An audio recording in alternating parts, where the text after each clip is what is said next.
Shalom, selamat malam Bapak Ibu yang terkasih dalam Kristus. Selamat bertemu kembali pada kelas pembelajaran firman di Sema Adonai pada hari Selasa 26 Desember 2023. Yang malam ini temanya adalah karakter Kristus dan yang menjadi narasumber kami adalah Pak Evangelis Jamino Widi Sulistija, MSE MTH. Baik, Bapak Ibu sekalian, sebelum kita memulai kelas pembelajaran kita, maka kita akan berdoa terlebih dahulu. Bapak kami yang di surga, terima kasih dan puji syukur ya Bapak. Karena kembali kami bisa berkumpul pada malam ini setelah kami libur beberapa hari dan kami juga dalam keadaan sehat. Terima kasih ya Bapak, itu semua karena anugerah-Mu bagi kami. Dan kiranya Bapak untuk pembelajaran kelas malam ini juga ada penyertaan-Mu dan juga pimpinan-Mu bagi kelas kami. Mampukanlah aku ya Bapak agar bisa menjadi moderator yang memimpin kelas pembelajaran ini dari awal hingga akhir sehingga bisa berjalan dengan baik, dan mampukanlah aku untuk bisa memimpin kelas pembelajaran ini dan berkati juga para operator yang bekerja di belakang layar ya Tuhan, sehingga juga dapat melakukan tugas dan kewajibannya juga dengan baik, dengan lancar, dan juga dengan bertanggung jawab. Dan berkati juga internet kami ya Tuhan, sehingga pembelajaran kami dapat berjalan dengan lancar, internet kami tanpa ada kendala satupun, sehingga pembelajaran kami dapat berjalan dengan lancar dari awal hingga akhir. Dan berkatilah juga Pak Widi ya Tuhan yang akan menjadi narasumber kami malam ini untuk menyampaikan kebenaran firman-Mu. Urapilah setiap perkataan dari Pak Widi dan juga berikanlah Pak Widi kemampuan ya Tuhan untuk bisa menyampaikan kebenaran firman-Mu sesuai dengan kehendak hati-Mu.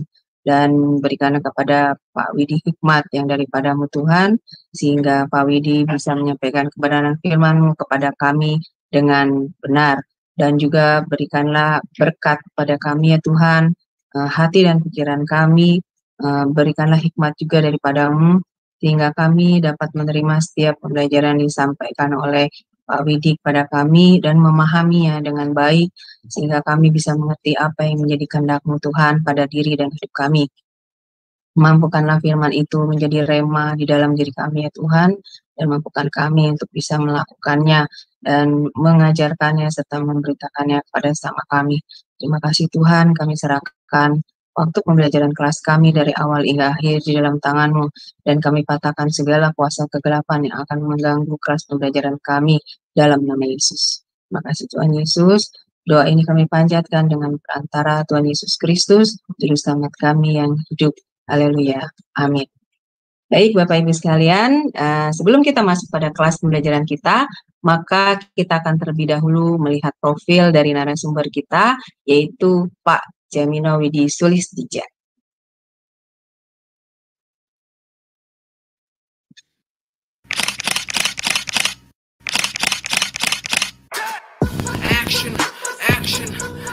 Salam semua, selamat datang kembali di Sema Adonai.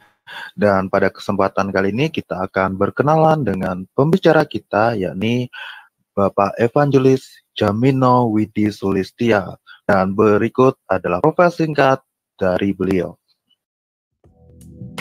Tanggal lahir Surakarta 28 Desember tahun 1970. Beliau sekarang tinggal di kota Jakarta. Beliau telah menikah dengan Ibu Evangelis Deborah Anggreni Sutanto, dan beliau juga sudah dikaruniai 4 orang anak, yakni 2 putra dan 2 putri. Education. Akademi Keuangan dan Perbankan, Diploma 3 Keuangan dan Perbankan pada tahun 1992. STIE Widya Wiwaha Yogyakarta, Ekonomi Akuntansi pada tahun 1995. STT Sangkakala Salatiga, Magister Teologi Transformasi Sosial pada tahun 2015. Certification. Registered Securities Analyst RSA LSPPM pada tahun 2019. Certified Risk Associate CRA PT Mitra Finance pada tahun 2020. dan sekarang beliau sedang menempuh Certified Forensic Auditor CFRA di LPPFA Jakarta. Place.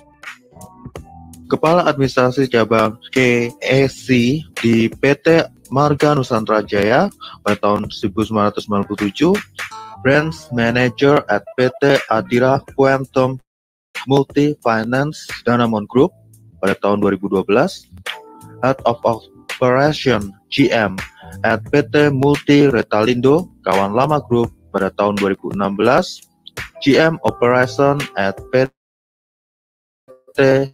Industrial Van pada tahun 2021, dan saat ini beliau menjabat sebagai GM Finance at PT Maritim Timur Perkasa. Ministry. Pengurus Persekutuan Mahasiswa Kristen PMK Akademi Keuangan dan Perbankan Surakarta pada tahun 1986. Pengurus Persekutuan Alumnus Gamaliel PAG Chapter Semarang pada tahun 1991, Ketua Departemen Pemuda GBI Gajah Mada Satelit Semarang Barat pada tahun 2002, Wakil Gembala Sidang Perhimpunan Injili Baptis Indonesia Purwokerto pada tahun 2006, Ketua Gerbang Pemulihan Ministry Purwokerto pada tahun 2011, dan menjadi evangelis di Cahaya Kasih Ministry CKM Banten sejak tahun 2021.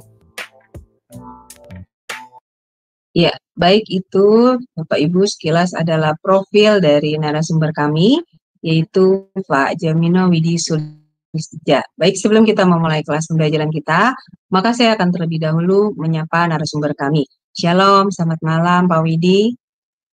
Shalom, selamat malam Bu Ali. Iya, gimana Pak? Kabarnya selamat Natal ya Pak? Puji Tuhan. Selamat Natal Bu Ali. Ya, semoga sehat ya Pak. Tuhan. Iya, ya, amin. Tuhan.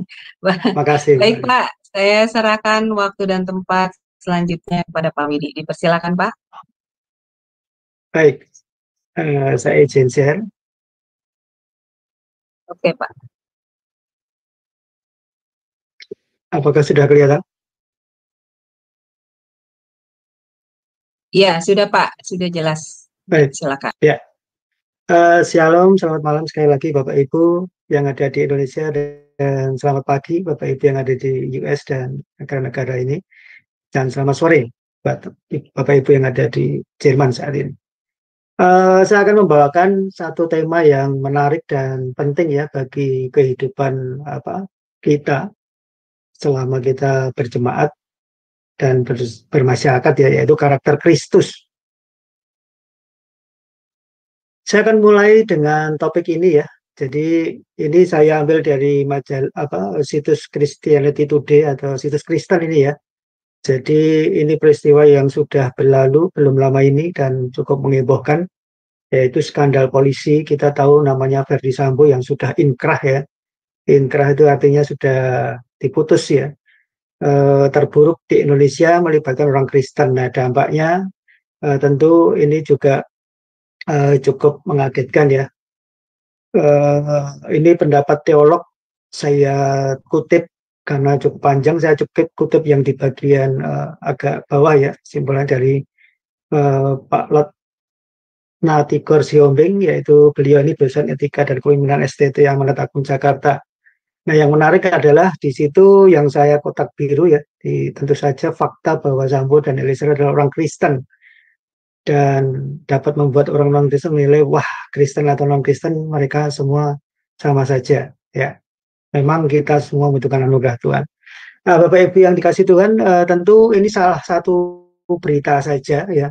Kalau kita lihat berita-berita yang lain cukup banyak ya. Korupsi, salah satunya adalah korupsi BTS, di mana Pak Menteri ya, itu juga beliau ini juga Kristen atau Katolik. Kita juga tahu kasus DNA Pro, Robert Rading juga, kalau kita lihat para petinggi yang ketangkap itu semua pakai nama Kristen ya, hampir semuanya, dan bahkan masih ada yang kabur ya. Nah, bagaimana dengan di Alkitab ya? Jadi kata karakter itu kalau kita cari di Perjanjian Lama maupun di Perjanjian Baru, itu kata karakter itu tidak ada Bapak Ibu, atau tidak ditemukan. Karena waktu itu belum ada istilah karakter ya. Tetapi firman Tuhan memberikan petunjuk kepada kita dan menjelaskan bahkan mengajarkan kepada kita untuk kita ini anak-anaknya itu berbuah ya, berbuah atau memiliki buah roh. Juga ada bagian lain dari perjanjian baru dikatakan bahwa kita jangan menjadi serupa dengan dunia ini, tapi mengalami pembaruan budi. Dan bahkan kita juga satu statement yang terkenal dan sering kita dengar, yaitu Yesus mengatakan bahwa kita ini adalah garam dan terang dunia ya.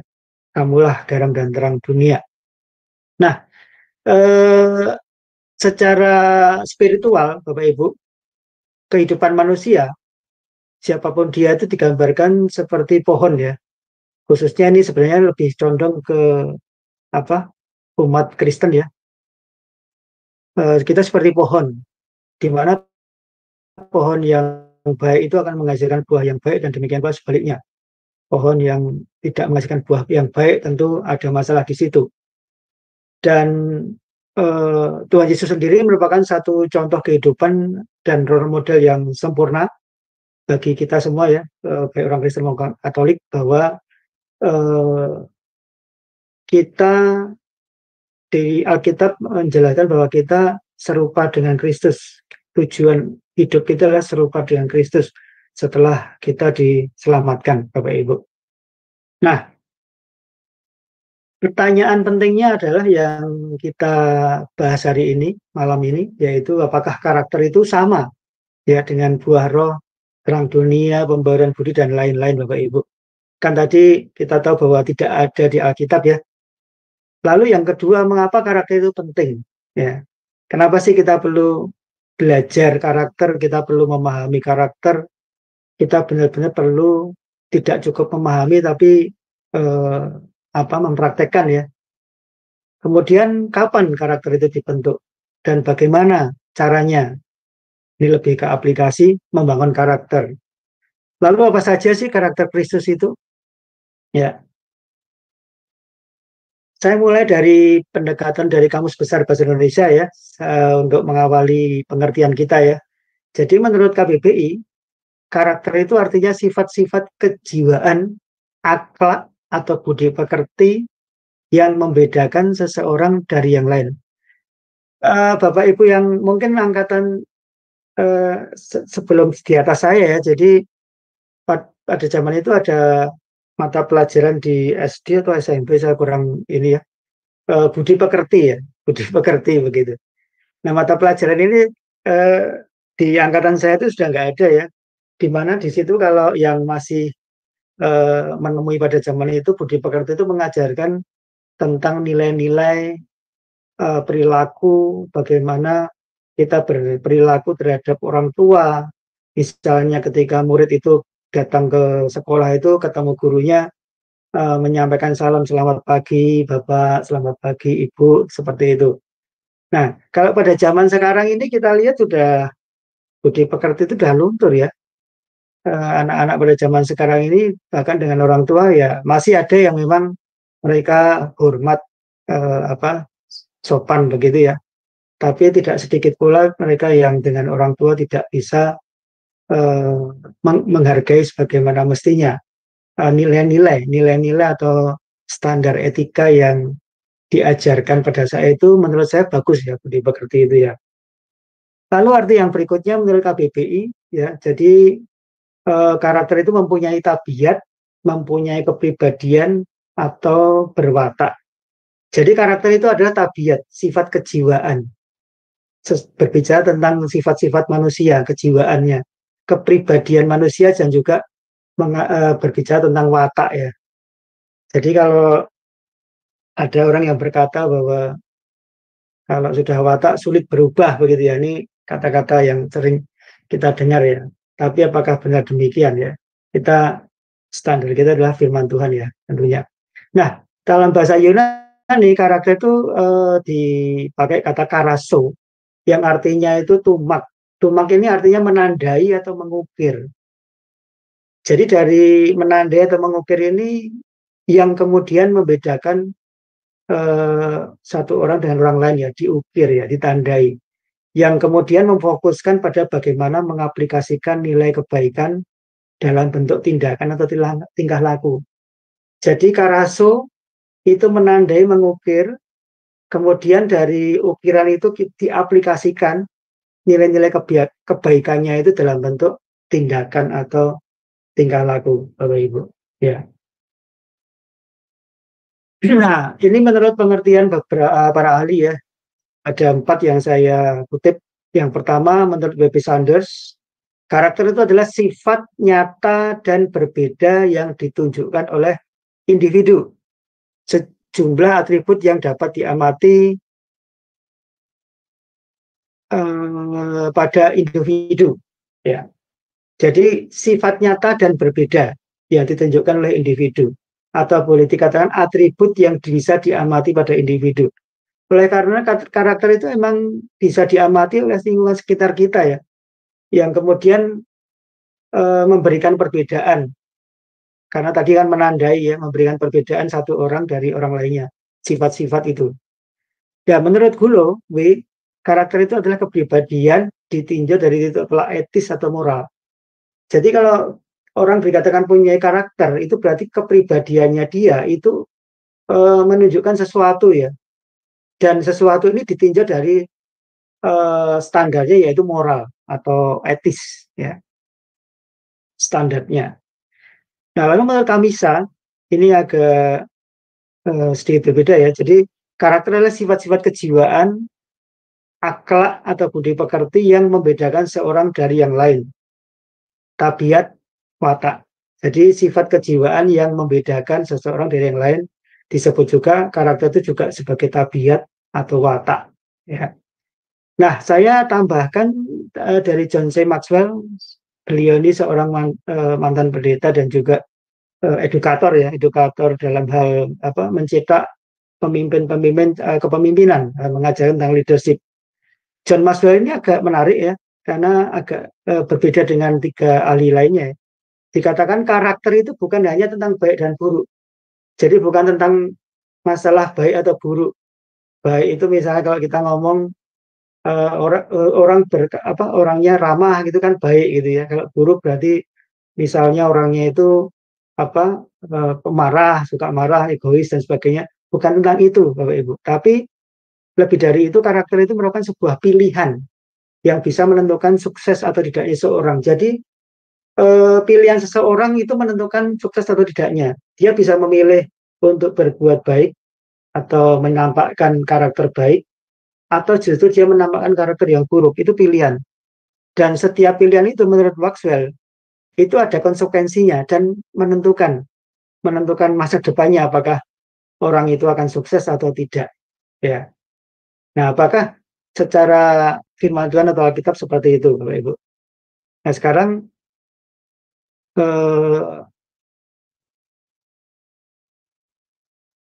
saya akan membagi mengenai 3 jenis orang yang ada di sekitar kita, yang bisa dengan mudah kita kenali ya. Orang yang pertama, tipe orang yang pertama adalah orang yang berkarakter buruk, ya, atau dengan kata lain tidak baik atau jahat, ya. Dan ini jelas kalau tidak baik, jahat, buruk itu kita bisa tahu orangnya seperti apa, tabiatnya, wataknya seperti apa. Tentu sesuatu yang berbicara tentang keburukan ya. Lalu yang tipe orang kedua adalah orang yang berkarakter baik atau indah. Dan ini sifatnya juga bisa objektif, bisa subjektif ya. Subjektif itu kita misalnya ketemu orang yang, wah ini orangnya karakternya kok baik ya. Sabar begitu ya. Ramah, nah baik itu. Itu kan bisa subjektif ya. Bisa juga objektif. Memang orangnya begitu. Lalu yang jenis tipe ketiga adalah orang yang belum berkarakter, karena orang ini cenderung labil, polos, berubah-ubah. Nah, orang seperti ini karakternya belum terbentuk ya. Memang belum memiliki karakter karena memang dia polos orangnya. Nah, jenis orang ketiga ini sebetulnya lebih mudah untuk diajarin karakter gitu ya, Bapak Ibu. Nah, apa sih pentingnya karakter ya dalam kehidupan kita? Yang pertama, karakter itu menunjukkan identitas kita ya sebagai orang Kristen yang membedakan dengan non-Kristen. orang dengan mudah akan mengetahui bahwa orang itu Kristen, ya. Seharusnya begitu. Ya, tapi faktanya nanti berbicara lain Bapak Ibu, ya. Seharusnya karakter itu menunjukkan identitas kita, yang membedakan kita ini sebagai anak Tuhan, sebagai orang Kristen atau bukan, itu. Nah, kalau identitas itu sudah tidak jelas, maka itu menjadi masalah.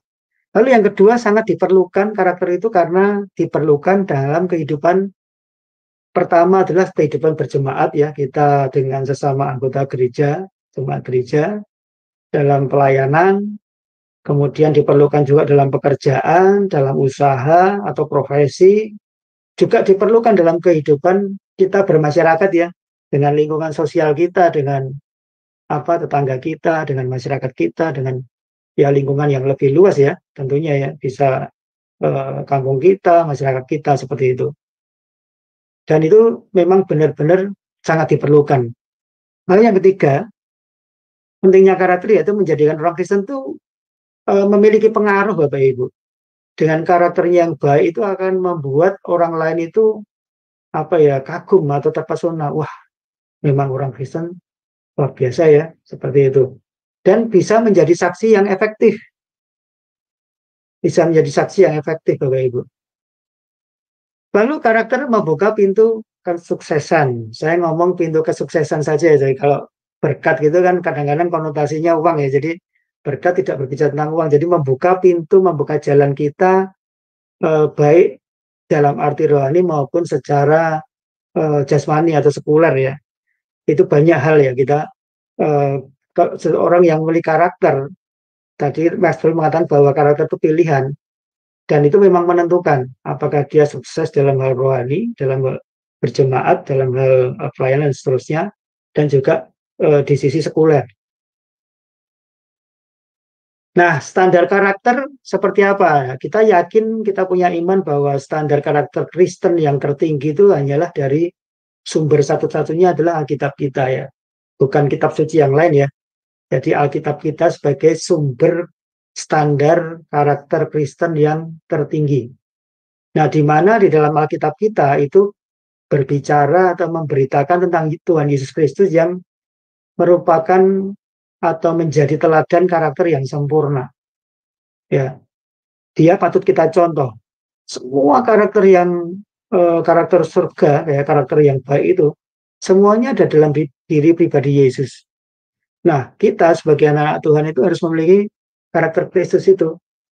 Nah, sebagai ayat referensinya, 1 Korintus 15 ayat 20 mengatakan, tetapi yang benar ialah bahwa Kristus telah dibangkitkan dari orang mati sebagai yang sulung dari orang-orang yang telah meninggal. Biasanya kalau anak sulung itu, anak nomor 1, itu menjadi contoh, ya. Kan kita orang tua kalau punya anak lebih dari 1 kan adiknya kakaknya itu disuruh memberikan contoh yang baik kepada adiknya.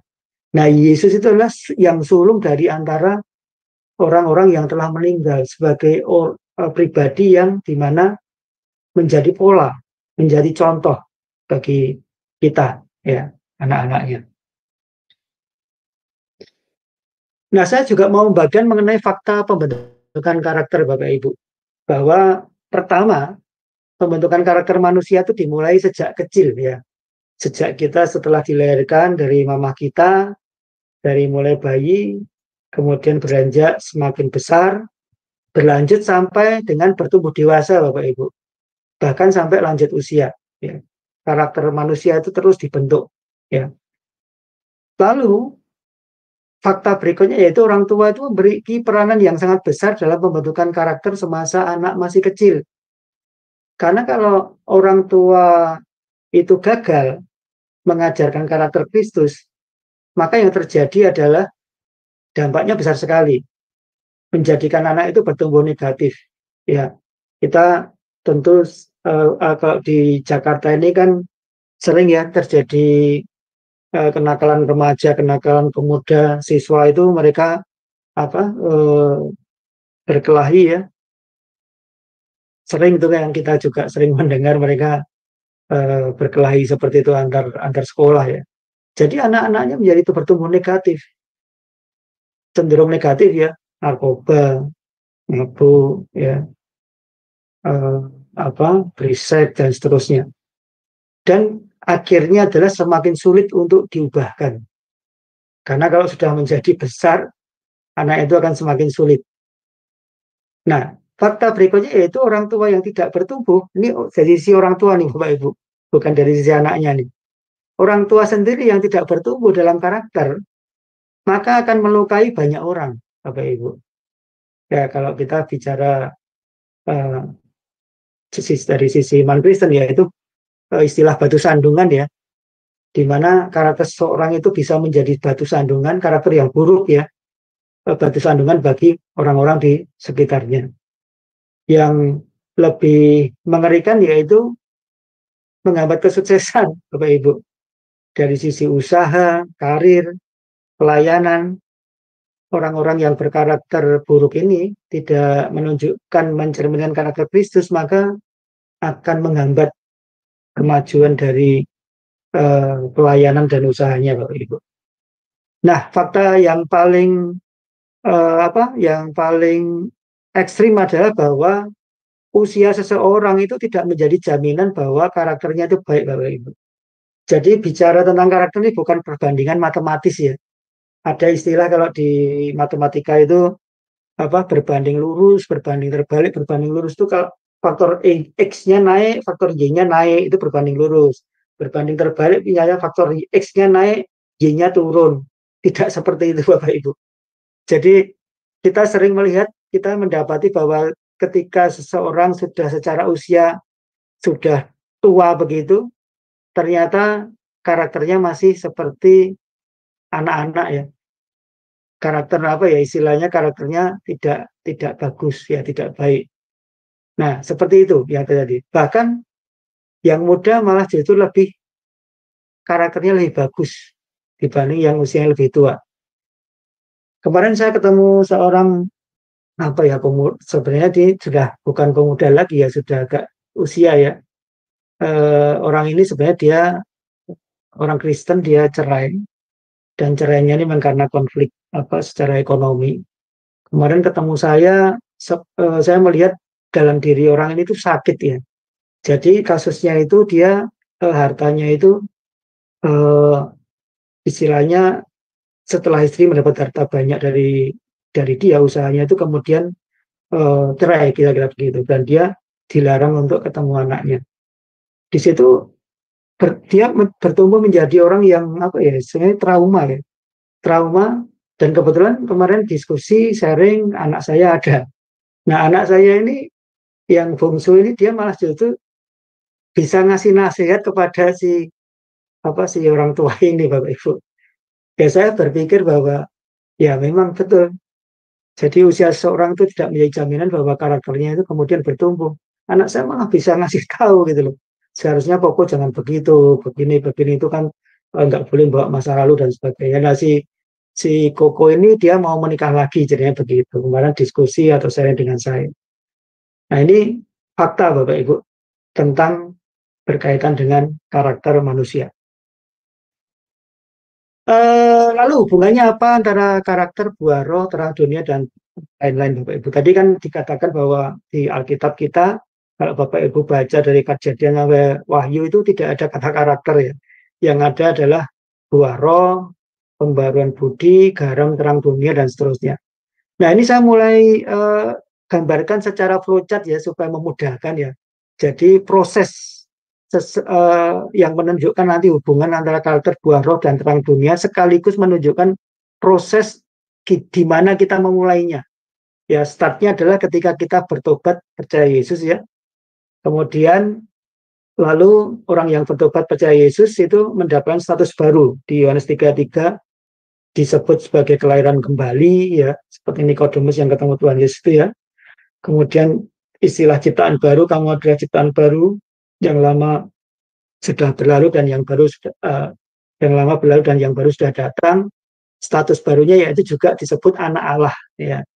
Orang yang percaya, bertobat, menerima Yesus menjadi anak Allah. Lalu setelah mendapat status baru, maka dia harus menjalankan atau menunjukkan buah-buah pertobatan ya. harus sesuai Bapak Ibu. Karena dia bertobat, percaya Yesus, mendapat status baru, dia ciptaan baru, kemudian tumbuhlah dia dengan tindakan yaitu menjalankan buah-buah pertobatan. Ya. Kemudian dari buah pertobatan itu Roma 12 ayat 2 mengatakan bahwa kita harus berubah, tidak menjadi serupa dengan dunia ini, tetapi berubah oleh pembaruan budi. Pembaruan budi sini lebih berbicara tentang mindset atau pikiran yang diperbarui. Nah, ketika dia sudah diperbarui, maka dia akan dituntun oleh Roh Kudus ya. Kemudian hidup oleh roh. Hidup oleh roh ini adalah dituntun oleh Roh Kudus, didorong oleh Roh Kudus untuk kemudian Galatia 5, 22-23 dia berbuah roh. Ya. Hidup oleh roh, hasilnya adalah buah roh. Nah, buah roh ini yang hari ini kita pelajari nanti secara detail ya setelah ini, itu akan ketika buah roh itu mulai tumbuh, muncul, dipraktekkan, kemudian akan menjadi karakter Kristus. Karena buah-buah roh ini adalah dari Roh Kudus sendiri. Buah roh ini adalah dari Roh Kudus sendiri. Nah, setelah kemudian itu dilakukan berulang-ulang, menjadi karakter Kristus, akhirnya karakter Kristus ini secara otomatis menjadi identitas, yaitu terang dunia. Hendaklah kebaikanmu dilihat oleh semua orang. Ya, kata kebaikan itu sebetulnya adalah berbicara juga tentang karakter Kristus.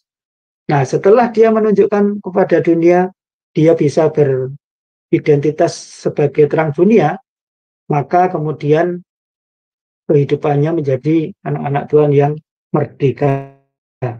Ya, merdeka Bapak Ibu.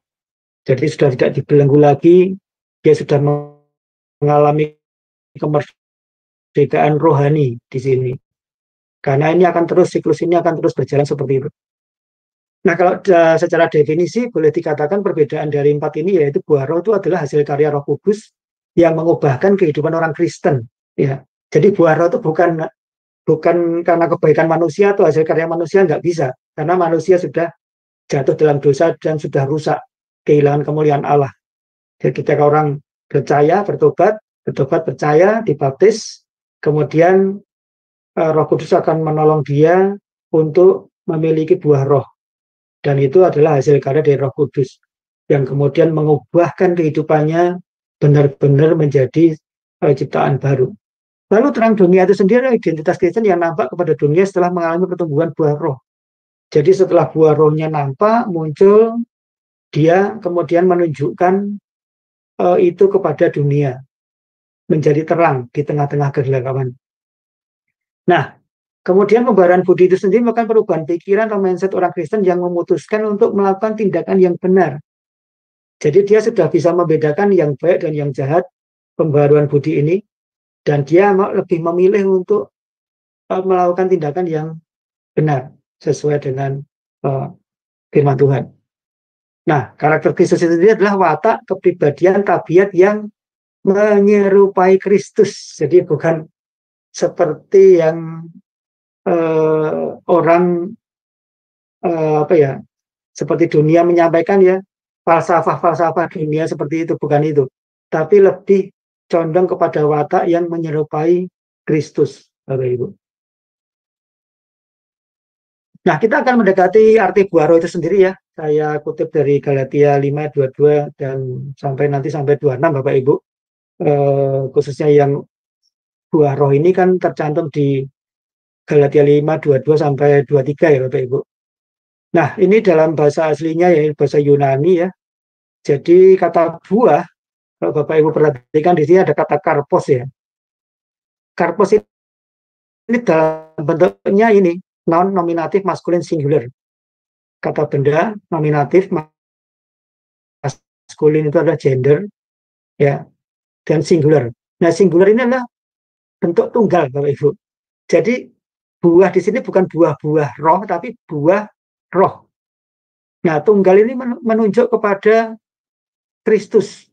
Jadi buah roh yang 9 ini, ya, ini kan buah roh dijabarkan dalam 9 ini.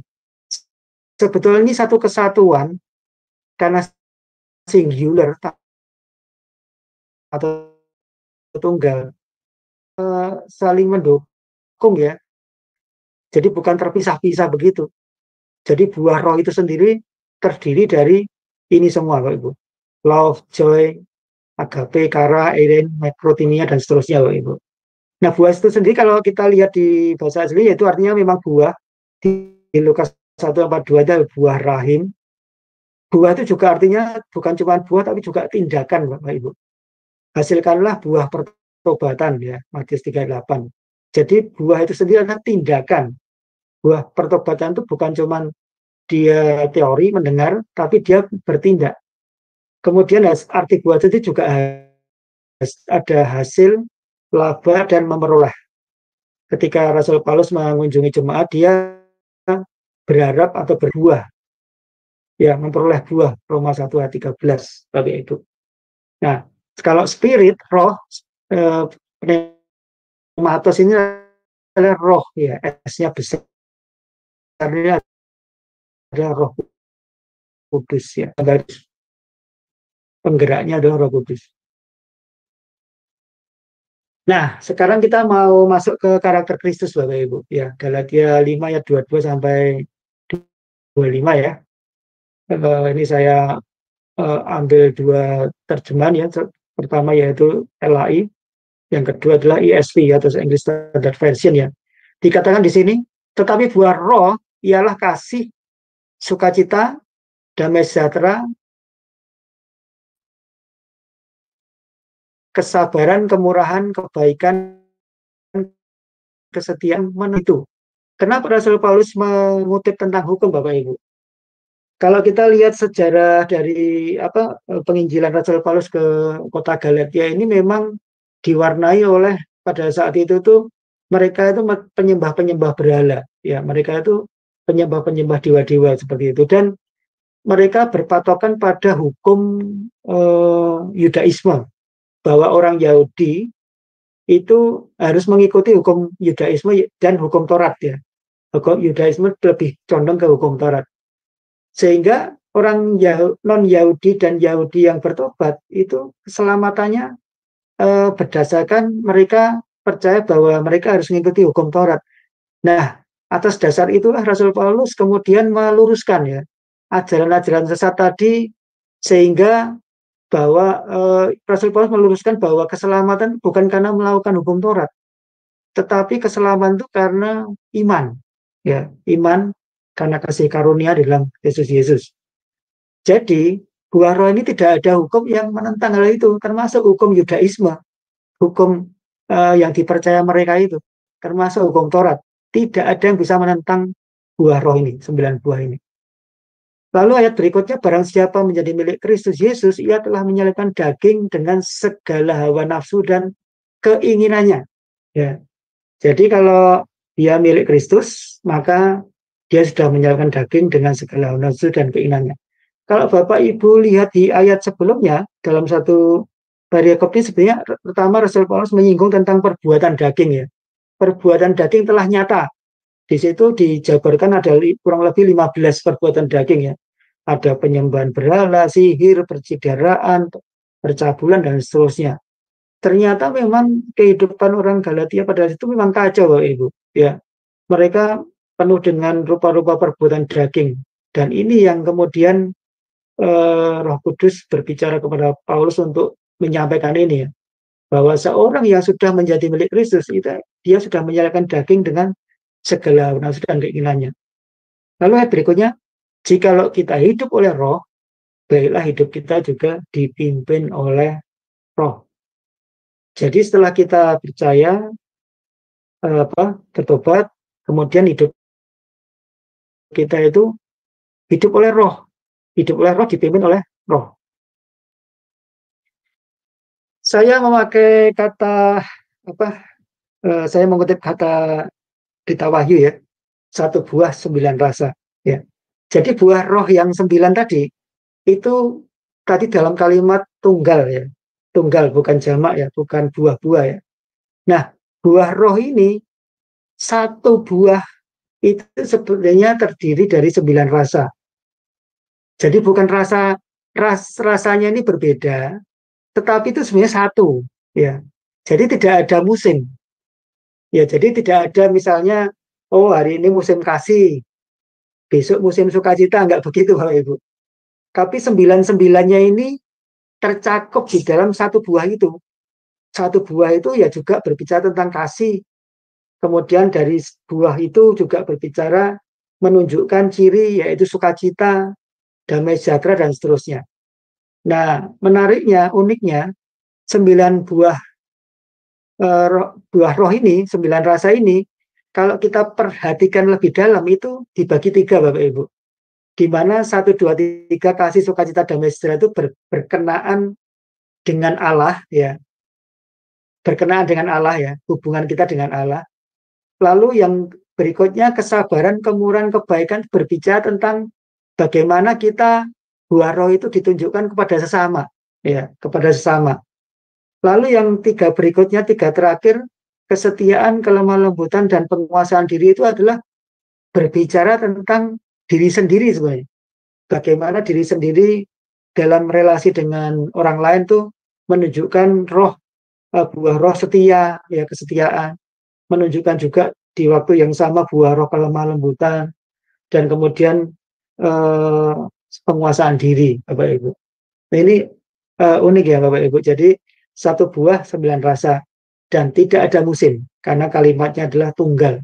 Ya, buah tadi kan karpos, ya, itu adalah bentuknya adalah singular, tunggal. Dan kata singular, tunggal ini juga menunjuk sebetulnya kepada pribadi Yesus, ya, kepada pribadi Yesus. Kita akan dalami satu persatu Bapak Ibu, kasih sampai 9 ini, ya. Yang pertama, kasih, bahasa Yunani yaitu agape. Kasih itu tidak mencari kepentingan diri sendiri, melainkan kebaikan bagi orang lain. Menurut KBBI artinya perasaan sayang, cinta, suka kepada, ini berbicara tentang sebenarnya fisik ya, antara pria dan wanita, ya. Kemudian menanggung rindu, cinta birahi. Ya, itu arti KBBI kita cukup tahu aja. Nah, tetapi dalam bahasa aslinya di agape ini, kasih, itu artinya di Alkitab itu cinta, ya, cinta. Cinta, benar-benar cinta secara eros, fisik, ya. Lalu yang kedua artinya kasih sayang atau kebajikan. Nah, kasih itu ada kata kebajikan sebenarnya. Lalu juga berbicara tentang amal, ya, amal. Amal, kemudian bicara juga tentang sayang. Jadi kalau buah yang pertama ini, rasa yang pertama yaitu kasih ini, tidak mencari kepentingan diri sendiri. Jadi tidak egois Bapak Ibu. Tapi dia lebih condong mencari kebaikan bagi orang lain. Dia tidak peduli dirinya, ya, kepentingan dirinya dia nggak peduli itu. Dan yang dia munculkan, tunjukkan adalah lebih condong kepada kebaikan orang lain. Nah, kasih itu sendiri dimensinya sangat luas Bapak Ibu. Ya, ini masih dibagi lagi Bapak Ibu. Jadi ini beda dengan pengertian KBBI, ya, atau kalau kita bicara istilah orang di luar kita itu ngomong kasih itu ya perasaan sayang gitu, ya. Cinta, suka kepada si A, si B begitu. Bahkan ada menanggung rindu dan sebagainya. Ternyata enggak, kalau di Alkitab kita kasih itu cakupannya luas sekali. Ya. Yang pertama, kasih itu sabar, ya. Nah, ciri ini dimiliki ketika, ya, kita menghadapi sesuatu, ya Bapak Ibu. Contoh aja dalam pelayanan kita ketemu orang yang susah dinasihati gitu, ya. Susah dinasihati, ya. Mau istilahnya orangnya seenaknya begitu, ya. Kita sabar nggak dengan orang yang seperti itu, ya. Kadang-kadang dengan ketika konseling pun juga kita mau mendengar nggak gitu, ya. Yang menunjukkan kesabaran. Dan kasih itu juga murah hati orang yang condong suka menolong sebetulnya, suka menolong, membagi sesuatu kepada orang yang di sekitar kita begitu, murah hati. Lalu kasih itu juga berbicara tentang tidak cemburu Bapak Ibu. Ini udah jelas, ya, tidak cemburu. Kadang-kadang dalam hubungan suami istri yang belum memahami kasih itu bisa muncul cemburu Bapak Ibu. Mungkin dengan ketika berelasi dengan lawan jenis begitu ya. Dan kasih itu yang keempat tidak memegahkan diri, tidak apa ya termegah karena lebih condong kan pribadi, kelebihan ya, tidak memegahkan diri kelebihannya. Agak berbeda dengan sombong ya. Kalau sombong lebih condong ke harta ya, apa yang dimilikinya. Kita kan sering juga lihat bahwa orang kaya kadang-kadang sombong begitu ya. Tapi orang miskin pun juga ada yang sombong, Bapak Ibu. Ya sama saja. Kalau kita mau lihat sekitar kita begitu ya. Lalu kasih juga tidak melakukan yang tidak sopan. Tidak melakukan yang tidak sopan. Dicondong lebih ke bagaimana berperilaku ya. Juga berbicara juga tentang etika juga nih, tidak sopan. Kasih tidak mencari keuntungan diri sendiri. Nah ini jelas tadi dia memang tidak mencari keuntungan sendiri, tapi lebih kepada kebaikan orang lain. Dan kasih itu tidak pemarah. Ya, boleh nggak marah? Ya, Bapak Ibu. Ya, marah itu ya boleh ya. Tapi asal tidak menjadi pemarah. Beda. Kalau tidak pemarah ini sedikit-sedikit marah, Bapak Ibu. Sedikit-sedikit marah gitu ya. Ada suatu sepele udah marah gitu ya. Emosinya udah meluap-meluap ya. Nah, itu bukan kasih. Lalu tidak menyimpan kesalahan orang lain. Ya. Ketika ada kesalahan, dia udah cepat lupa begitu. Berbahagia orang kalau bisa seperti itu ya. Ini terus terang aja kasih ini tidak mudah Bapak Ibu. Ya. Kita benar-benar harus merenungkan malam hari ini kita ada di posisi yang mana. Saya juga sama Bapak Ibu. Jadi ayat ini juga berbicara mengajar kepada saya pedang bermata dua Bapak Ibu. Kasih juga tidak bersuka cita karena ketidakadilan. Jadi dia tidak bisa melihat ketidakadilan Bapak Ibu. Kasih juga menutupi segala sesuatu.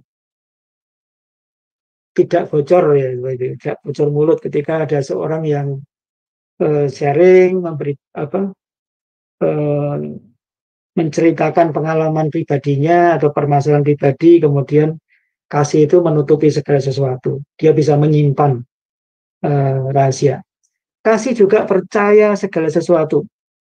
Jadi kasih itu juga percaya. Nah makanya tadi kan berbicara tentang Allah ya, dalam hubungan dengan Allah ya. Sehingga di dalam kasih terkandung kita itu ada percaya iman terhadap segala sesuatu. Dalam kondisi apapun nih, Bapak Ibu, percaya segala sesuatu juga mengharapkan segala sesuatu. Dalam segala kondisi dia punya pengharapan yang menunjukkan itu, Bapak Ibu. Dan juga kalau yang atas tadi sabar, ini lebih kesabaran menanggung segala sesuatu. Ketika menghadapi permasalahan, pergumulan, dia bisa sabar menanggung itu, Bapak Ibu. Karena dia tahu, kembali lagi ke nomor 13. Kenapa bisa sabar? Mengharapkan segala sesuatu. Percaya segala sesuatu bahwa Allah itu turut bekerja. Ya. Jadi ini sangat berbeda Bapak Ibu dengan pengertian sekuler ya. Saya menyebut sekuler aja lah, bukan dunia ya. Kita kan juga masih di dunia ya. Jadi bukan seperti falsafah dunia ya. Kasih menurut orang luar itu adalah perasaan sayang.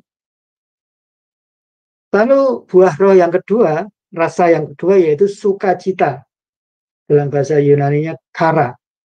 Arti sukacita dalam Kamus Besar Bahasa Indonesia itu suka hati ada 3, girang hati, kegirangan.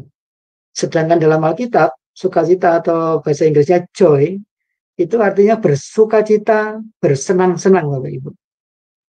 Senang-senang sukacita di sini bukan mengandung sukacita duniawi, tetapi lebih kepada Allah atau pengenalan akan Allah, sukacita yang berdasarkan agama. Jadi sukacita di sini bukan sukacita karena dapat duit ya, dapat duit yang banyak, punya rumah yang banyak, rumah yang besar, punya mobil banyak, bukan seperti itu. Bukan sukacita duniawi, sukacita mendapatkan hadiah misalnya begitu ya. Bukan itu Bapak Ibu.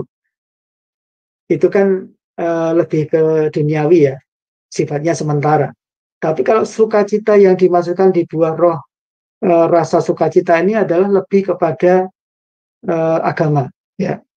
1 Tesalonika 1 adalah mengatakan, dan kamu telah menjadi penurut kami dan penurut Tuhan dalam penindasan yang berat. Kamu telah menerima firman itu dengan sukacita yang dikerjakan oleh Roh Kudus. Luar biasa, Bapak Ibu. Jadi ketika mereka mengalami penindasan, dikejar-kejar sama orang Romawi, sama ahli-ahli Taurat, walaupun mereka itu dipenjara, bahkan Paulus pernah mengalami ya, dipenjara beberapa kali, tapi sukacitanya itu tetap ada, Bapak Ibu. Dan sukacita ini bukan sukacita yang muncul dari diri pribadi, enggak, tapi sukacita yang dikerjakan oleh Roh Kudus. Ya. Jadi sangat bertentangan ya, Bapak Ibu. Biasanya kalau sukacita tidak ditindas itu gampang ya sukacita, tapi sukacita yang dimaksud dari bahasa aslinya yaitu sukacita yang dikerjakan oleh Roh Kudus ketika mengalami kondisi yang tidak enak, kondisi yang berat seperti itu, kondisi yang menekan. Nah, kemudian ada 3 makna dari bersukacita dalam Perjanjian Baru. Yang pertama adalah sukacita itu adalah kegembiraan yang meluap-luap ya. Ketika Tuhan Yesus bangkit, menampakkan diri kepada murid-muridnya, bagaimana sikap reaksi murid-muridnya? Mereka itu sebenarnya gembira, ya percaya, nggak percaya, tapi gembira yang meluap-luap, karena ketemu Tuhan. Sukacita adalah yang kedua kan, kegembiraan yang mendalam yang muncul dari hubungan pribadi dengan Kristus. Dan sukacita seperti ini itu tidak mudah luntur ya Bapak Ibu, karena ada hubungan yang intim, hubungan yang akrab dengan hasil hubungan pribadinya dengan Kristus itu sendiri. Dan juga sukacita dalam Perjanjian Baru itu berbicara tentang buah-buah atau hasil dari sukacita ya. Hasil dari sukacita. Berikutnya 9 rasa berikutnya yaitu damai sejahtera. Eirene. Arti damai dalam KBBI yaitu tidak ada perang, tidak ada kerusuhan, aman. Pengertian kedua, tentram, tenang. Dan yang pengertian 3, keadaan tidak bermusuhan atau rukun, Bapak Ibu. Nah, kalau dalam Alkitab kita pakai kata peace atau eirene, itu artinya adalah damai, ketidaktergangguan. Digunakan juga sebagai salam perpisahan orang Yahudi. Dan yang keempat, ini sering kita ucapkan dalam arti Ibrani, merupakan ucapan tentang kesejahteraan seseorang. Jadi bisa sejajar dengan kata shalom, yang artinya yaitu sejahtera, selamat, sehat, begitu ya Bapak Ibu. Nah, damai sejahtera ini merupakan hasil penyandaran pada hubungan dengan Allah. Keadaan istirahat yang tenang dihasilkan dari mencari Allah. Satu ekspresi dari kepenuhan atau ketenangan jiwa yang tidak dipengaruhi oleh keadaan dari luar. Jadi damai ini adalah benar-benar perasaan yang tenang, istirahat yang tenang, tidak terganggu dengan apapun, kondisi yaitu sehat, selamat, Bapak Ibu. Dan di situ juga berbicara tentang kesejahteraan, ya, Bapak Ibu. Nah, itu adalah arti dari buah roh damai sejahtera. Yang berikutnya yaitu kesabaran atau makrotimia. Dalam KBBI, kesabaran itu tahan menghadapi cobaan. Tidak lekas marah, tidak lekas putus asa, tidak lekas patah hati. Yang berikutnya artinya tenang, tidak tergesa-gesa, tidak terburu nafsu. Ya, kita akan perhatikan lebih ke Alkitab kita ya. Kesabaran, passion, dalam arti yaitu arti kesabaran juga. Dan penderitaan panjang, Bapak Ibu. Sikap sabar dan ketabahan. Jadi kesabaran ini lebih condong kepada sikap sabar, penderitaan panjang dan ketabahan. Di mana kesabarannya adalah sikap seseorang terhadap orang lain dan mencakup ketidaksediaan untuk membalas kejahatan dengan kejahatan ya. Jadi ini luar biasa Bapak Ibu. Jadi orang yang memiliki buah roh kesabaran ini tidak akan membalas kejahatan dengan kejahatan. Dan dia juga mampu tabah menghadapi penderitaan yang panjang itu. Ketika menghadapi penderitaan yang panjang, dia bisa tetap bersikap sabar. Lalu kemurahan.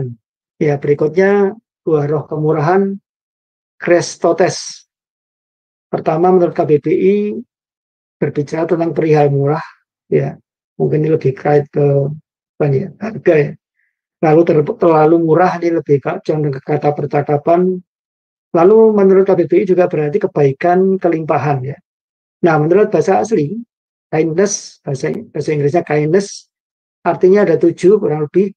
Yang pertama yaitu kemurahan itu berbicara artinya yaitu kebaikan, kemurahan juga berarti kejujuran, kemurahan juga berarti mudah, baik, berguna, menguntungkan, keramah tamahan. Ya. Kemurahan merupakan tindakan yang bermanfaat bagi orang lain tanpa peduli tindakan sebelumnya. Ya. Jadi benar-benar ini menunjukkan satu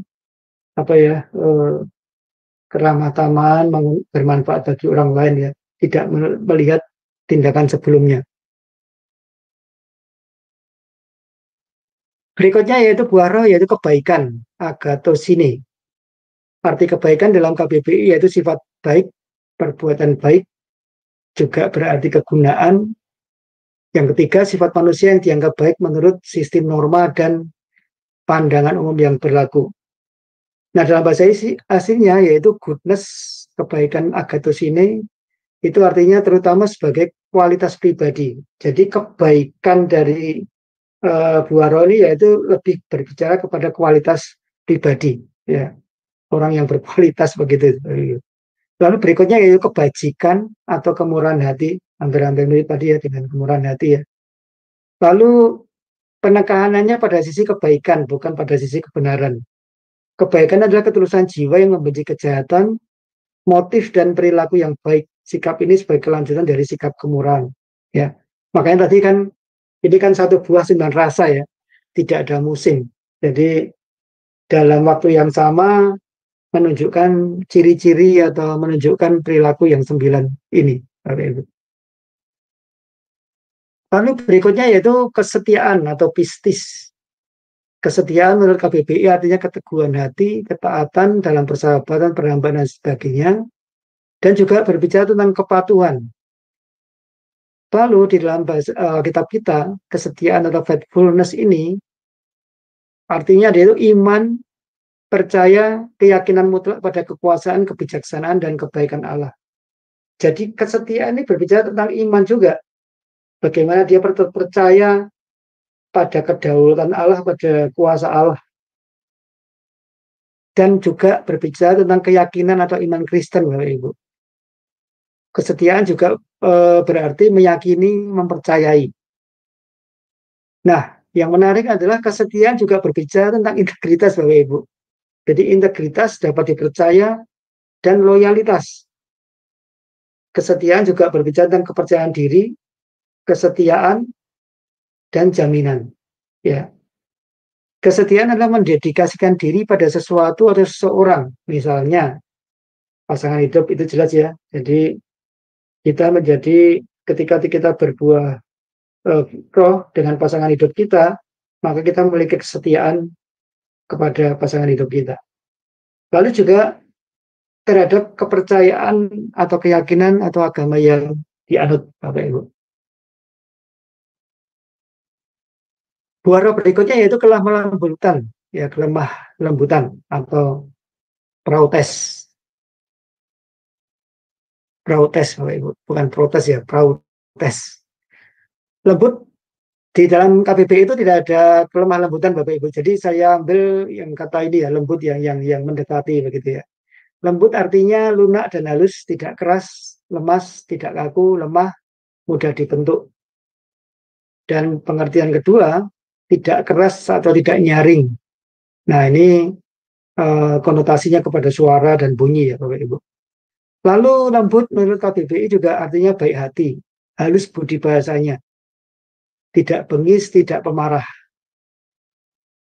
Juga arti berikutnya yaitu kecil sekali, sangat kecil atau halus. Ini berbicara tentang bentuk ya, yang bisa dilihat halus dan enak didengar, tidak kasar.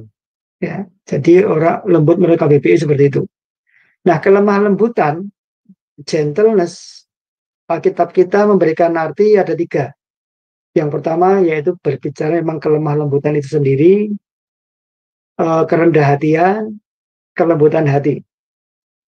Nah, kelemah lembutan ini kalau kita perhatikan lebih lanjut kan agak mirip ya dengan indikasi kelemahan, padahal bukan, Bapak Ibu. Jadi kelemah lembutan itu bukan merupakan indikasi kelemahan, tetapi kemampuan menguasai energi dan kekuatan. Jadi kelemah lembutan bicara tentang kekuatan. Ya. Orang ini mampu mengampuni kesalahan meskipun orang yang sama sering bersalah ya, dia bisa mengampuni, lalu memperbaiki kekeliruan, dia terima koreksi, terima nasihat, dan menguasai jiwanya sendiri dengan baik. Ya, jadi orang ini bisa benar-benar menguasai diri, menguasai jiwanya dengan baik.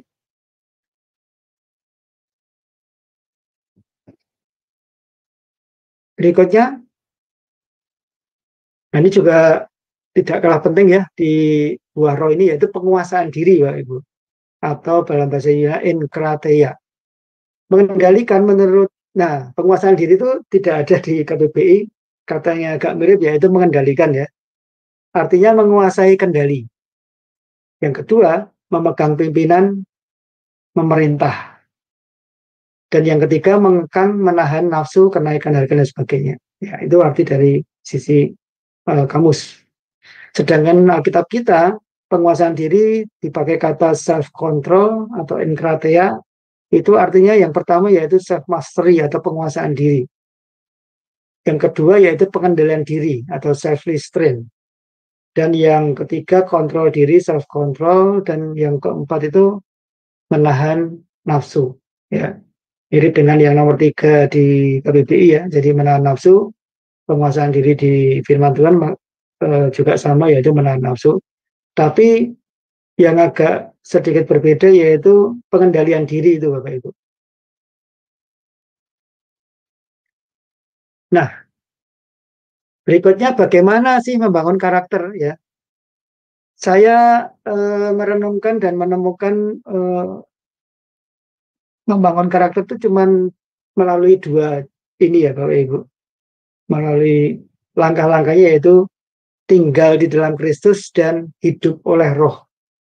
Jadi kalau kita ingin membangun karakter kita, yang pertama adalah kita tinggal di dalam Kristus, melekat di dalam Kristus, Kristus di dalam kita, dan yang kedua yaitu hidup oleh Roh. Yohanes 15 ayat 4-5.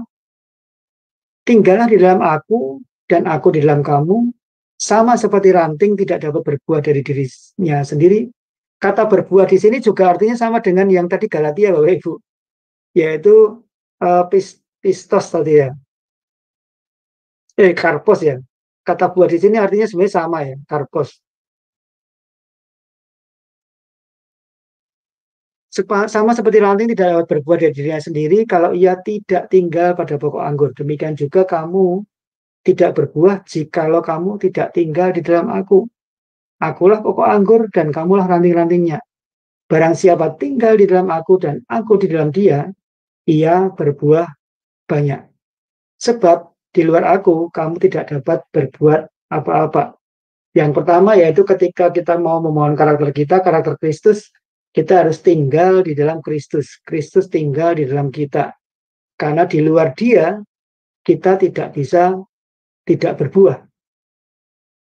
Ya, ketika kita tinggal di dalam Yesus dan Yesus dalam kita, dikatakan ia berbuah banyak.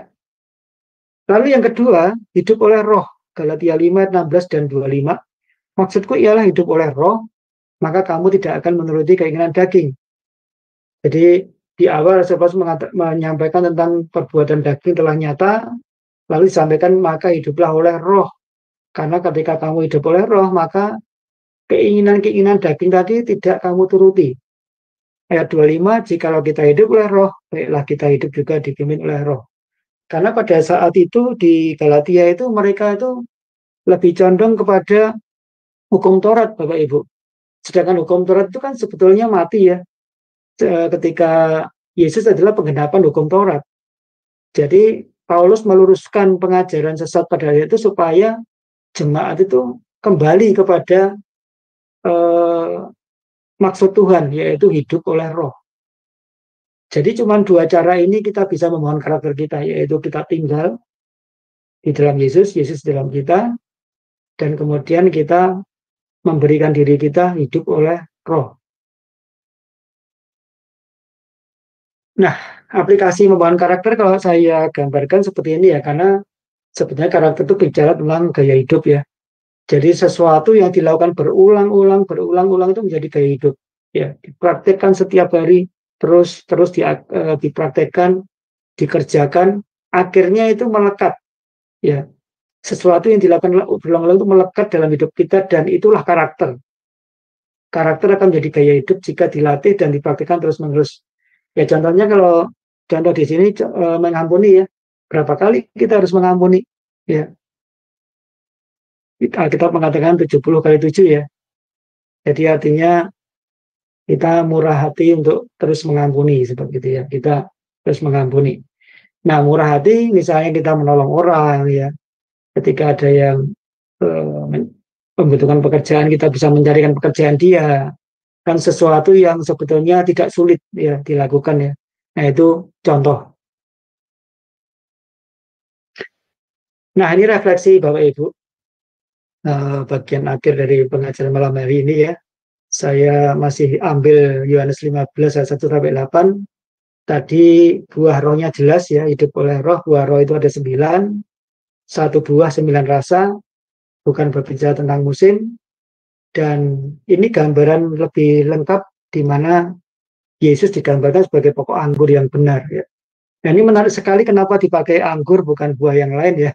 Karena anggur ini kalau kita pelajari ternyata berbicara banyak hal ya. Anggur di sini juga dipakai sebagai lambang juga dalam perjamuan kudus. Yesus memakai anggur ya sebagai simbol darah Yesus yang menyucikan kita. Anggur juga berbicara tentang sukacita. Anggur juga berbicara juga tentang hukuman Tuhan ya Bapak Ibu. Kita tahu bahwa mukjizat pertama juga air menjadi anggur Bapak Ibu. Jadi Yesus itu adalah pokok anggur yang benar. Kita tidak dapat berbuah di luar Kristus Bapak Ibu. Ya. Jadi di luar Kristus kita tidak bisa berbuah. Kalau kita tinggal di dalam Kristus, Kristus di dalam kita, menurut ayat ini kita akan berbuah banyak, ya. Bukan hanya berbuah ya, tapi berbuah banyak. Ketika tidak tinggal di dalam Kristus, ya, ini kebalikan ya, kalau kita tinggal berbuah banyak, tapi kalau tidak tinggal di dalam Kristus, maka ayat ini mengatakan dibuang, ya. Ini serius Bapak Ibu ya, dibuang.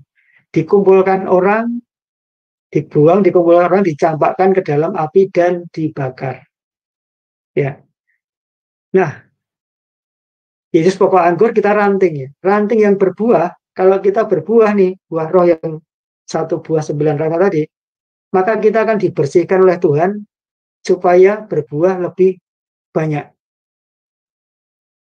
Lalu ranting yang tidak berbuah, ya, tidak berbuah nih, sudah tinggal di dalam Kristus tapi dia nggak berbuah ya. Istilahnya apa ya, nggak memberikan diri lemah lembut untuk dibentuk.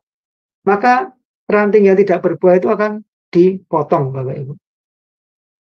Ya, ini menjadi perenungan kita bersama. Jadi malam hari ini kita belajar tentang karakter Kristus. Karakter Kristus itu adalah karakter yang memiliki watak kepribadian menyerupai Kristus. Dan kepribadian ini dijabarkan dalam buah roh.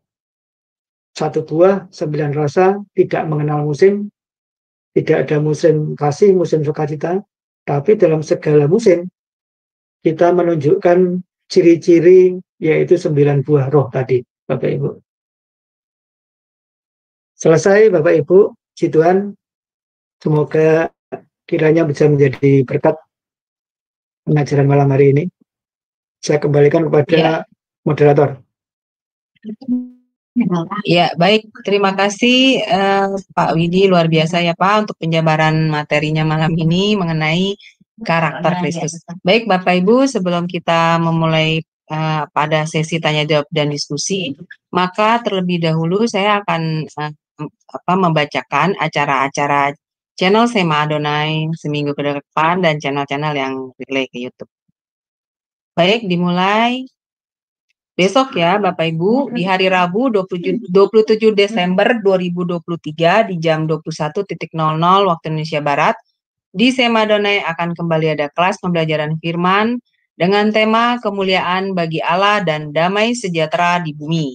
Dan yang menjadi narasumbernya seperti biasa adalah Ibu Pendeta D.R. Suryani Watimena MTH dan moderatornya adalah Ibu Aling, saya sendiri. Kemudian di hari Sabtu 30 Desember 2023 di jam 21.00 waktu Indonesia Barat, di Sema Adonai akan kembali ada kelas pembelajaran firman dan kali ini mengenai materi konseling dan temanya adalah mindset. Dan yang menjadi narasumbernya seperti biasa adalah Pak Pendeta Dedi Kurniawan MTH dan moderatornya adalah Ibu Aling.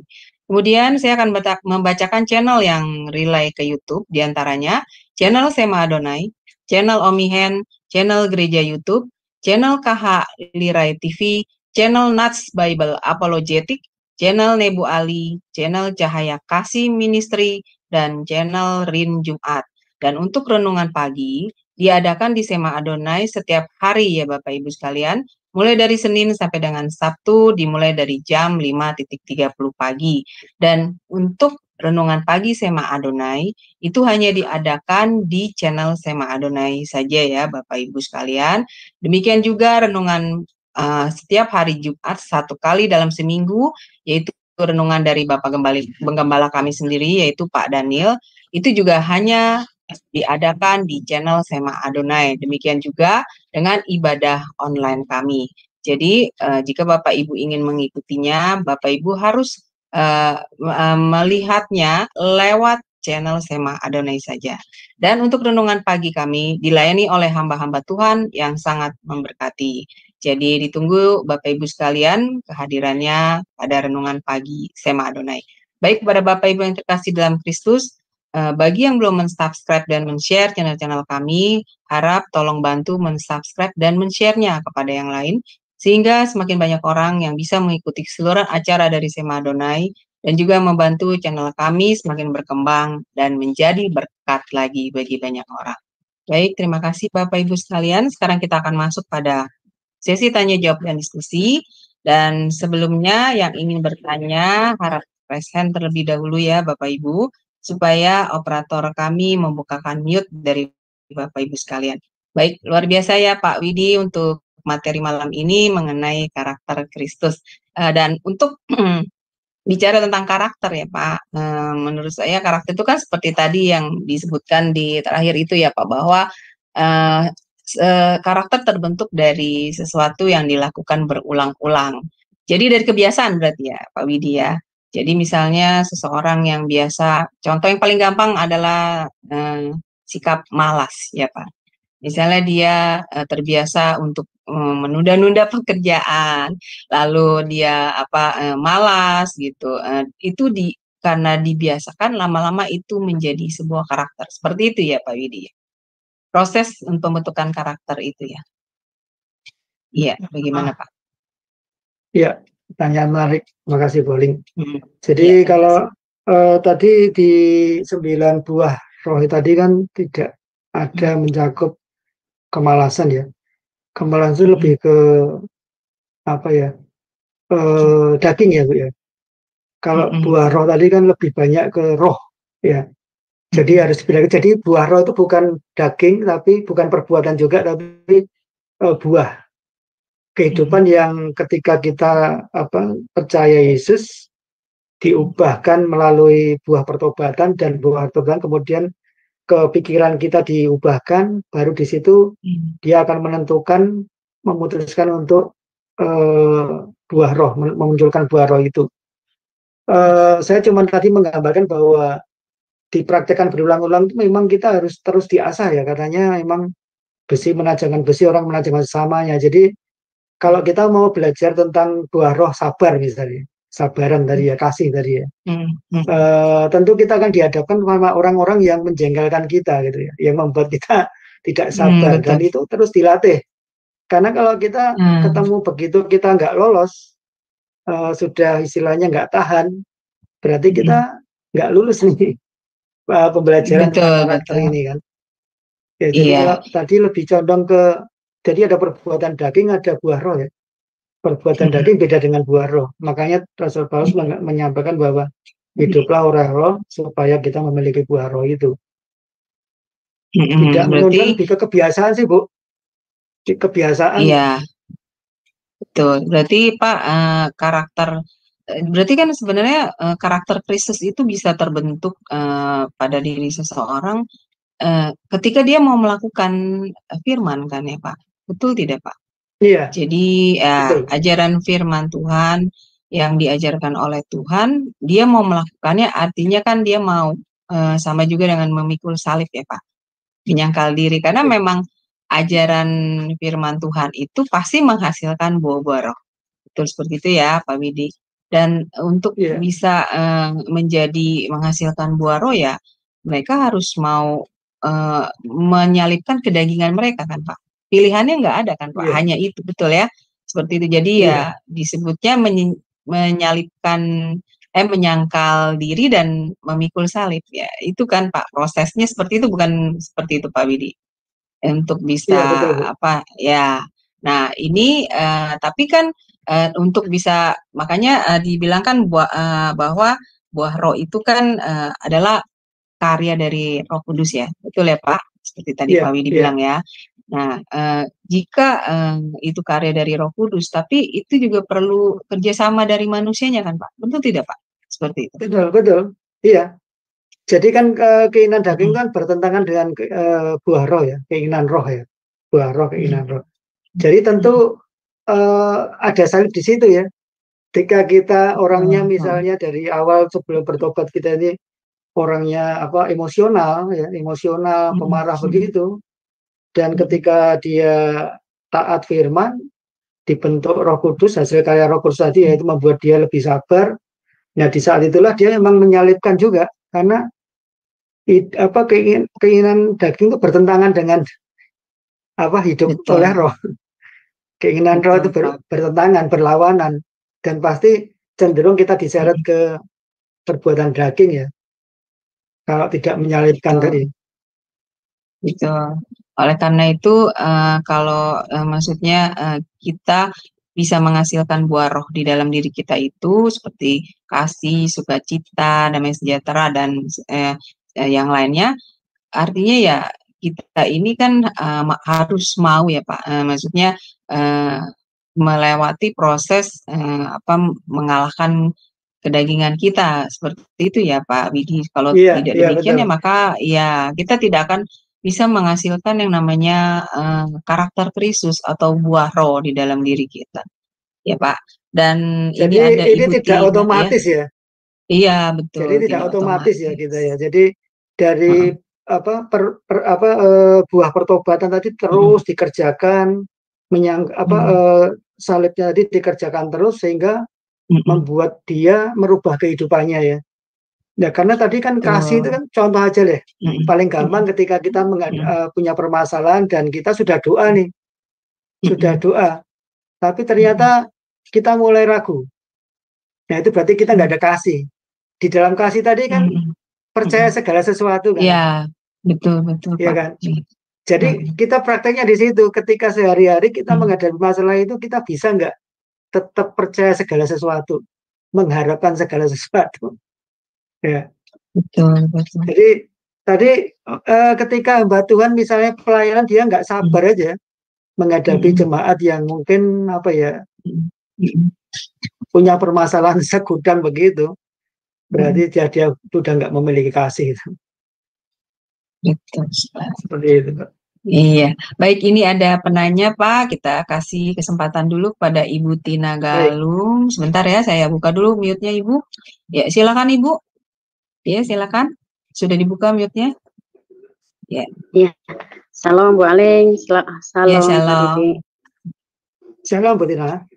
Ya, silakan Iya. Ibu. Saya mau tanya, jadi menurut Bapak tadi kan bilang kalau orang memikul salib itu kan dulunya orangnya wataknya keras, terus sehingga sekarang bertobat, dia berubah itu sama dengan memikul salib ya Pak.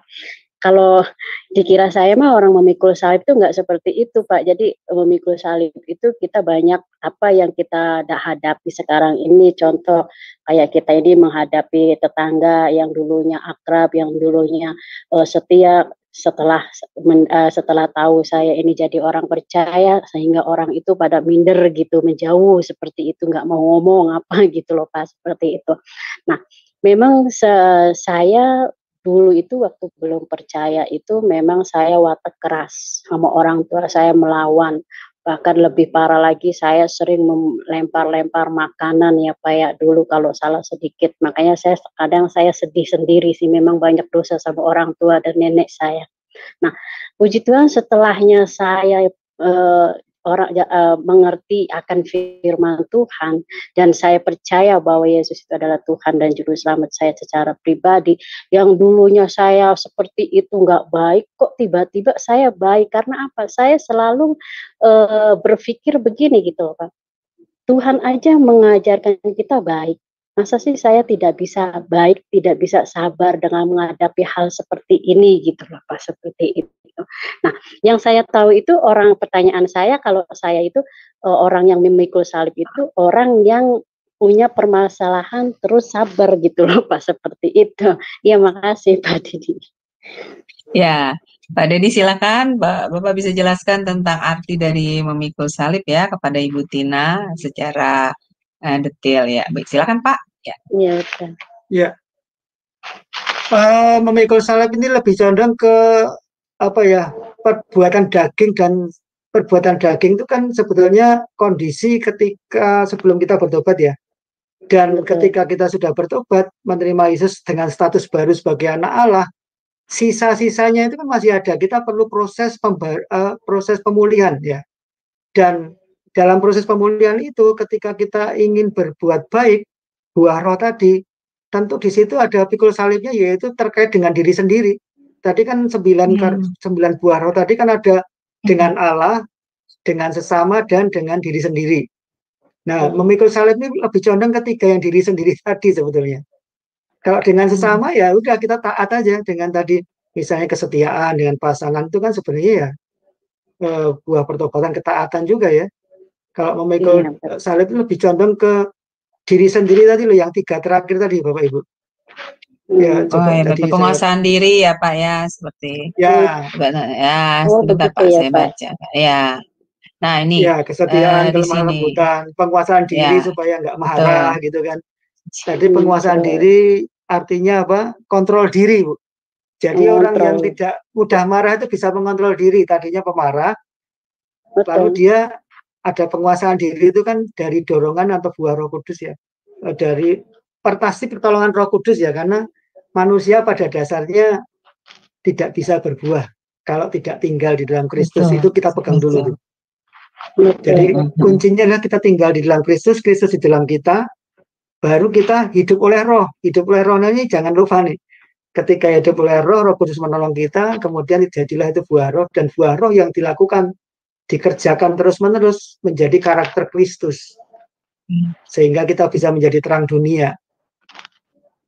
Terang dunianya dimulai dari penguasaan diri, dari apa? Pembaruan budi ya. Saya kira jadi ya silakan Ibu Tina bagaimana? Iya. Tapi ya puji Tuhan ya Pak, sekarang ini saya tuh condong kepada untuk supaya saya ini jangan banyak keras seperti dulu. Jadi kebiasaan dulu udah saya matikan gitu loh, maksudnya seperti udah saya mau buang, mau kubur itu, karena nggak baik menurut Tuhan Yesus. Itu kan kita harus mengasihi gitu kan, saling menghargai satu sama lain gitu. Nah, yang saya anehin gitu loh Pak, setelahnya saya ini berbuat baik gitu loh, tetapi orang tuh selama manfaatin, sedangkan pikiran kita ini tidak pernah berpikir negatif kepada orang lain seperti itu. Nah, pikiran-pikiran yang positif inilah terhadap orang lain saya dimanfaatin gitu. Nah, itu makanya saya berpikir seperti itu. Tetapi setelahnya kejadian itu tidak ada penyesalan gitu loh. Misalnya contoh nih, saya selalu dipintain uang kan gini, ya nanti saya pinjam nanti saya bayar gini-gini gitu entah sama saudara entah sama orang lain. Tetapi saya tidak ada berpikir negatif terhadap orang itu.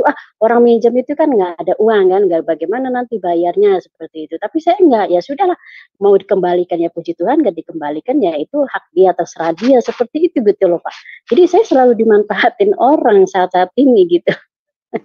Ya terima kasih Pak Didi. Nah, ini perlu penjelasan nih Pak Widi. Bagaimana yang namanya murah hati Pak? Menurut Alkitab ya. Jadi ini masalah juga sih. Jadi kebaikan orang Kristen dimanfaatkan orang lain, begitu ya kira-kira Bu ya. Iya betul Pak, ya. betul. Ya, jadi kita firman Tuhan mengatakan bahwa kita harus cerdik dan tulus ya. Tulus dan cerdik. Itu harus dua hal yang kita lakukan sejajar. Tidaklah tulus seperti merpati dan cerdik seperti ular. Jadi kalau kita tulus seperti merpati, tanpa cerdik kita dimanfaatkan orang. Ya, bukan berarti jahat loh ya. Betul Kita bukan ya, berarti Pak, jahat ya, tapi kita harus cerdik. Seperti ular, artinya juga kita juga bisa mengambil sikap, bisa membedakan orang ketika mau memanfaatkan kita, ya kita bisa bagaimana harus bertindak, kita harus tahu sih. Betul. Ya tentu nanti pakai hikmat ya Pak ya. juga ya. Iya. Ya, dikasih hikmat Tuhan. Saya pernah mengalami begitu Bu. Bahwa uang itu kadang-kadang dimanfaatkan. Saya pernah, ya mungkin karena tergerak oleh belas kasihan juga. Saya pernah. Betul. Iya betul. Membantu satu jemaat. Betul. Iya. Pernah membantu satu jemaat kayak ngasih modal gitu ya Bu ya. Ternyata dimanfaatkan itu. Itu pelajaran yang sangat berharga waktu itu ya. Ternyata saya kasih benih ikan itu enggak dikembangkan, tapi justru ya udah musnah begitu aja. Ya dari situ saya mulai belajar bahwa tidak semua orang yang kalau benar-benar Tuhan enggak gerakkan kita, ya kita enggak perlu istilahnya waspada juga, terlalu baik bantu begitu, karena dimanfaatkan tadi. Ya caranya bagaimana supaya enggak terjadi lagi ya? Berarti kan bisa pakai cara dikelola secara profesional, misalnya kita dikasih Tuhan nih kesempatan atau untuk membantu orang nih dalam satu bisnis, itu dikerjakan secara ada manajemennya, jadi teratur gitu ya, jelas bermanfaat untuk dia, juga tidak merugikan si donatur seperti itu. Ini contoh aja sih. Ya kadang-kadang dimanfaatkan seperti itu memang iya Bu. Makanya kita perlu cerdik dan tulus. Betul. Terima kasih Pak Didi. Iya, terima kasih Ibu Tina. Terima kasih Ibu Aling. Ya, sama-sama. Terima kasih Bu Tina untuk partisipasinya. Nah, ini sekarang ada Pak Edi Suwito. Ya, silakan Pak. Sudah dibuka mute-nya. Ya, silakan. Shalom. Halo Mbak Edi. Ya, shalom Pak. Ini Pak. Ya, ini saya kaitkan sama ini Pak, penjangkauan Pak. Kita ada teman-teman yang Buddha, itu mereka menerapkan itu Pak, buah-buah roh Pak. Jadi ya mereka kan ada ya belajar kayak semacam filsafat gitu ya. Itu lah, kalau kita mau mengarahkan ke Injil bagaimana Pak? Karena mereka bisa argumentasi gini Pak, ini saya udah menerapkan ini, yang kamu ajarkan udah saya praktekkan gitu. Tapi kan mereka belum menerima Kristus Pak. Mungkin ada ini Pak, saran-saran atau bagaimana Pak? Terima kasih. Ya, silakan Pak Widi untuk Ya, penjelasannya. terima kasih Pak Edi. Ya, ini menarik. Jadi bagaimana menjangkau orang-orang di tadi Buddha ya, atau Konghucu ya lebih. Mereka kalau secara fakta memang mereka lebih baik terus terang dibanding orang Kristen ya. Ini ya, betul. Kita semua makanya ini karakter ini kan jarang diajarkan ya di gereja, baik di khotbah maupun renungan ya. Cara penjangkauannya menurut saya sih kita tidak terlalu perlu berargumen banyak tentang buah roh, karena mereka justru malah sudah praktek. Cuman kan secara kebenaran kan mereka belum mengerti benar-benar bahwa kebenaran itu kan hanya ada di dalam Kristus ya, kalau iman kita nih. Saya kira kita menjadi terang aja, tunjukkan aja tanpa banyak berkata-kata, pendekatan kita dengan sikap kita menunjukkan buah roh tadi tanpa banyak berdebat gitu ya. Saya kira kalau kita masuk ke Injil kita disampaikan ke mereka, pasti nanti jatuhnya berdebat. Tapi kalau dengan perilaku kita, sikap kita yang mencerminkan karakter Kristus tadi, saya kira juga nanti juga bisa berbicara, Pak, ke dia. Ya memang kemudian kalau kita terus berdoa buat dia, ya Tuhan bisa menjumpai dia secara pribadi, itu kan jauh lebih efektif ya. Paling kita secara penginjilannya kita tunjukkan gaya hidup kita ya, gaya hidup Kristus itu seperti apa, gaya hidup kerajaan ya, gaya hidup kerajaan seperti apa ke mereka. Pasti suatu saat mereka akan bisa membedakan perbedaannya dengan buah roh, tanda kutip buah roh mereka itu pasti ada perbedaannya. Karena kekristenan ini kan apa ya, menurut saya sih yang berat kan pikul salibnya ya. Percayanya betul, Pak. keselamatan itu gratis. Keselamatan gratis, kita percaya bertobat itu kan hidup kekal ya. Tapi menjalannya dalam sehari-hari ini kita melakukan buah pertobatan itu setiap harinya memikul salib itu, karena menyalibkan daging dan segala keinginannya kan. Betul. Kan kalau tadi Galatia 5:16 hiduplah oleh roh maka kamu tidak akan menuruti keinginan daging, karena keinginan daging itu begitu kuat. Kalau tidak dilawan dengan keinginan roh, hidup oleh roh, maka akhirnya kita jadi cuman ritual ya. Agamanya, Pak. Pendekatannya lebih ke hidup kita sih, Pak. Cermin Kristus itu bisa berbicara ke mereka secara secara normal aja, tulus seperti itu. Karena kalau kita mulai masuk ke pertanyaan, langsung masuk ke firman, itu jatuhnya nanti pasti berdebat dan itu tidak ada ujungnya, saya kira. Ya. Baik, lebih menunjukkan ke pola hidup aja. Ya, bagaimana Pak Edi? Sudah dibuka mute-nya, silakan. Ya, terima kasih Pak pencerahannya. Tuhan berkati. Ya, terima kasih Pak Edi untuk partisipasinya. Jadi ya benar ya Pak, mereka lebih pintar rasanya mempraktekkan tentang perbuatan baik itu ya Pak ya, dibandingin kita. Dan bagaimana kita mau berdebat dengan mereka, karena mereka sendiri sudah mampu melakukannya lebih baik malah daripada kita ya Pak, yang orang-orang Kristen ini ajaran mereka kan kebajikan itu Ibu. Padahal tadi kan kalau 9 buah tadi kan luas sekali, tidak cuma bicara tentang kebajikan aja. Kebajikan, betul. Di situ ada sabar, di situ ada kelemah lembutan, tidak membalas. Itu susah loh Bu. Terus terang kita belajar. Betul Pak. Nah ini untuk, ya silakan Pak. Nah ini untuk iya betul. Tapi kasih karunia Tuhan kan ada Pak ya. Memang maksudnya diberikan bagi kita yang memang sungguh-sungguh mau melakukan apa yang diajarkan firman. Nah jadi di sini berarti kita juga harus tahu ya Pak, apa yang menjadi ajaran firman Tuhan itu ya Pak. Nah untuk kita lakukan, karena kalau kita tidak mengetahui dengan cara kita menjadi murid, belajar tentang ajaran firman, bagaimana kita bisa melakukan ajaran firman itu, bagaimana kita mengerti memikul salib ya Pak ya, menyangkal diri kita ya, untuk bisa melakukan ajaran firman Tuhan.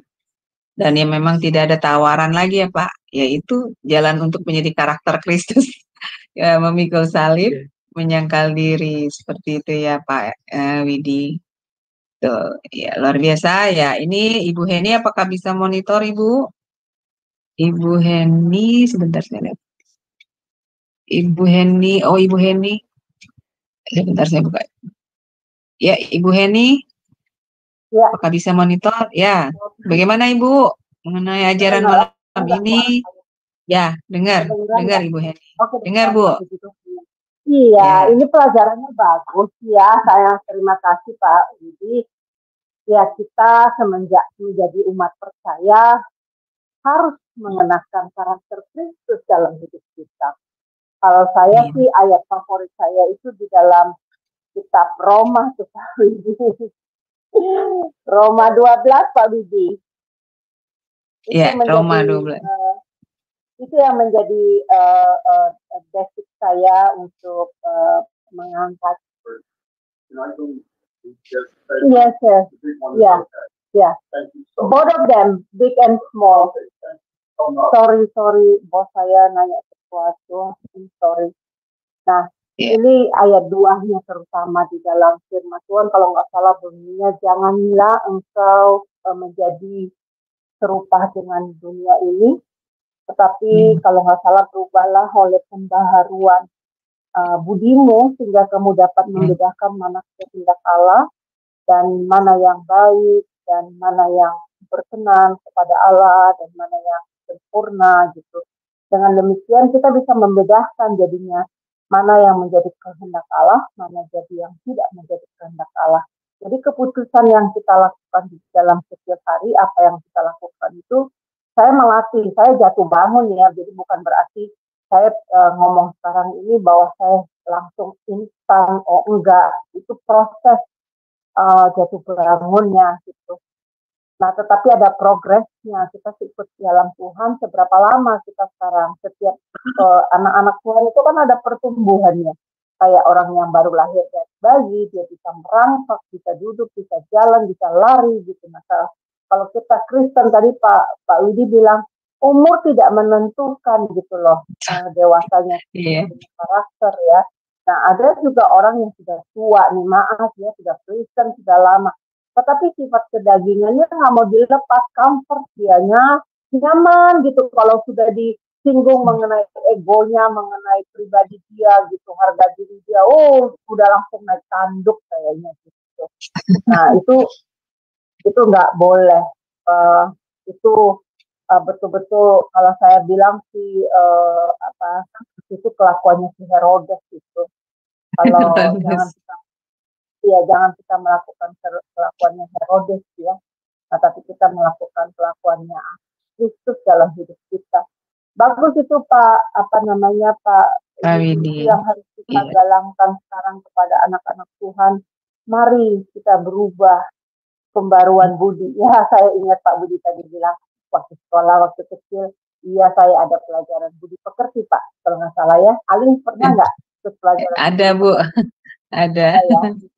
Ada. Di situ kita masih dapat. Ya, tetapi budi pekerti yang diajarkan oleh firman itu jauh lebih sempurna. Untuk apa? Supaya kita mendapatkan karakter ilahi. Jadi kita mengenakan manusia baru, manusia lama kita harus ditelanjangi, harus ditinggalin, dilepaskan. Jangan nanti kita bilang, wah sorry terpleset. Dosa itu hak manusia itu yang memang terpleset. Jadi jangan terpleset terus. Kalau terpleset itu memar nanti, gitu. Jadi harus bangun ya, memiliki karakter Kristus.